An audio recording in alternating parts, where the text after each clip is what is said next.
ধারাবাহিকের আগামী পর্বতে আমরা দেখব অপর্ণার নতুন অফিসে ইন্টারভিউ দিতে গেলে সেই অফিসে হাজির হয় আর্য স্যার অপর্ণার বাবাকে সাথে করে নিয়ে।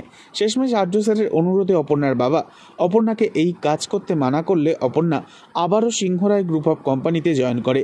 এরপর অপর্ণা মন দিয়ে সিংহরায় কোম্পানিতে বসে ল্যাপটপে রাজনন্দিনী শাড়ির প্রেজেন্টেশনের যাবতীয় কাজ করতে থাকে। হঠাৎই ব্রেক টাইমে আর্য স্যারকে অপর্ণা ফোন করে। অপর্ণা এখনও কিছু খায়নি শুনে আর্য স্যার অপর্ণাকে খেয়ে নিতে বললে তখন অপর্ণা হাসে আর আর্য স্যারকে দেখা করতে আসতে বলে। তাহলে তারা দুজনে একসাথে লাঞ্চ করবে। তখন আর্য স্যার অপর্ণাকে কথা দেয় সেই ক্যাফেতে আজ আবারও দুজনের হবে দেখা। তবে আর্য স্যার আজ অপর্ণাকে বলে, আমি তোমাকে একটা সারপ্রাইজ দেব যখন আমাদের দেখা হবে। সারপ্রাইজের কথা শুনে তো অপর্ণা আজ ভীষণই খুশি হয়ে যায়। তবে আর্য স্যার মনে মনে পছন্দ করে রেখে দেয় তার ভীষণই পছন্দের রঙের সেই রাজনন্দিনী শাড়িটা অপর্ণাকে সারপ্রাইজ দেবে বলে।